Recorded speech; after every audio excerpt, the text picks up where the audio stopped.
kettle corn, but with a little chemistry twist. Now, to start off, we are going to talk about gas laws while making popcorn.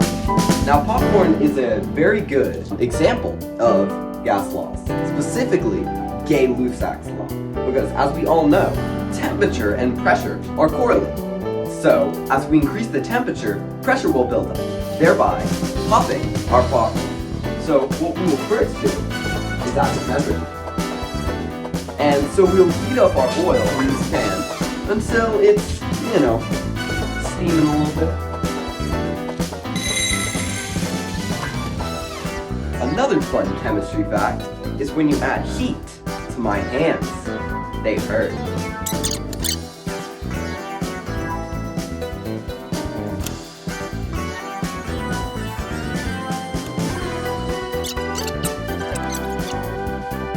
Oh, it's steaming. Okay, cool. Now that the oil is suitably hot, we'll turn in our kernels. And watch as the power of science takes hold. Now that I have iPhone storage once again, I can tell you about the science of popcorn. As you can see, I heated up the Dutch oven for like 5 minutes, so it got very hot. And now I put the kernels in, and since the temperature is going into the kernels, the pressure inside them is building and building until they pop, and that's how we get popcorn. I have an oven mitt, which keeps me and my precious hands safe from the dangerous pops. That's science for you. So, unfortunately, I still don't have iPhone storage, but I got it back up and running. Now, while you were gone, you missed something pretty important. My popcorn got pretty burnt. All right. Now, I've been taking a look. So I'll give you my live reaction here. Wowzer. Okay. That, oh, you're lucky you aren't here. That is pungent. Now, we have our wonderful burned popcorn, and we'll be putting it aside for now. Now, if you'll see, this is an issue.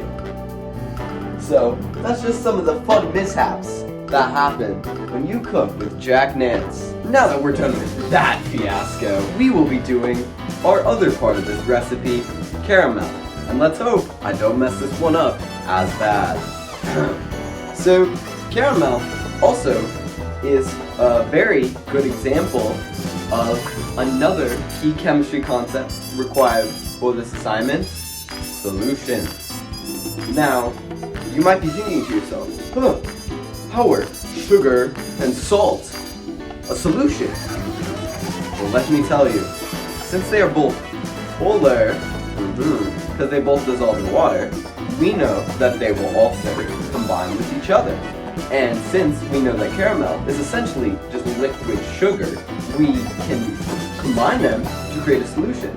First, we will start by adding our sugar.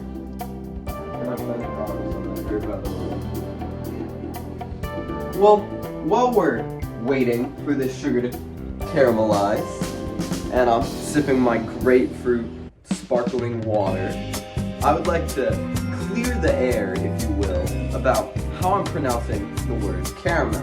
Now, I know this is a controversial word.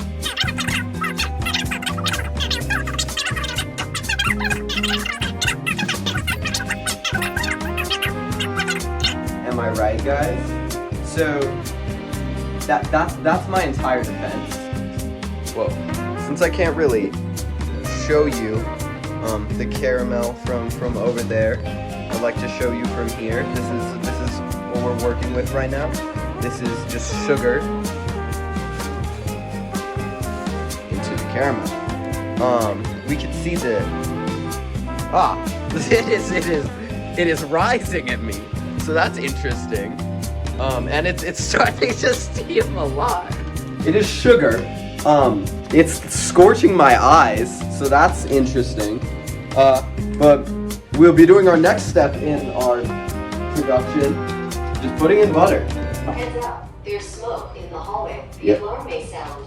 It's going to be loud. Oh my god, Mama, do you see the house?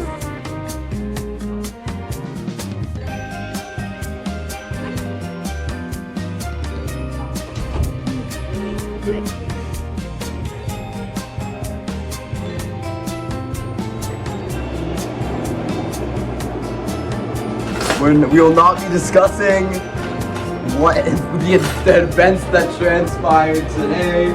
Now that we've taken care of the smoke, I put in the butter and I put in the baking soda into our concoction. It is spitting at me, but that's my own fault for being bad at stirring. And the color has returned to a semi-brown instead of black. So I think we're getting somewhere. That brings me to our third chemistry component, stoichiometry.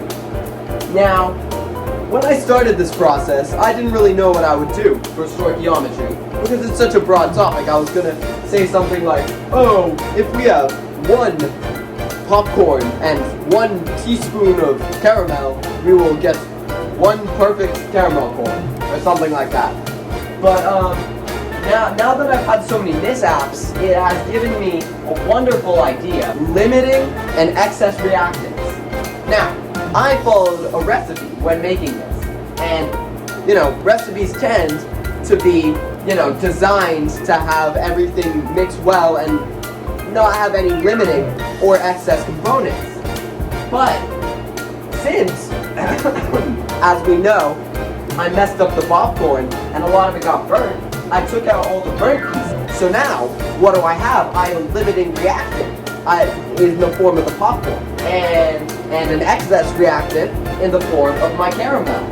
Now, I don't know if my caramel is good, but I sure have a lot of it. So here's all our popcorn. Not a lot, if you'll see. This has the consistency of chocolate, and it sure looks like it too. As you can see, we have a whole lot of caramel on those popcorns, and not a lot of popcorn itself. So that is my stoichiometric component to this project. Alright, I'll be taking a first taste of my popcorn, and I'm excited to see how it is. Oh wow, that tastes about how you would expect it to for the amount of mishaps that happened. It tastes like bird. Like just wow. So, oh my god. Hold on.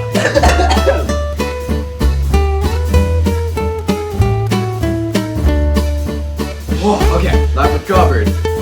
What I've learned from the trials and tribulations of this journey is 1, I am a natural born cook. I should be hired by all the restaurants. And 2, I might need to go throw up.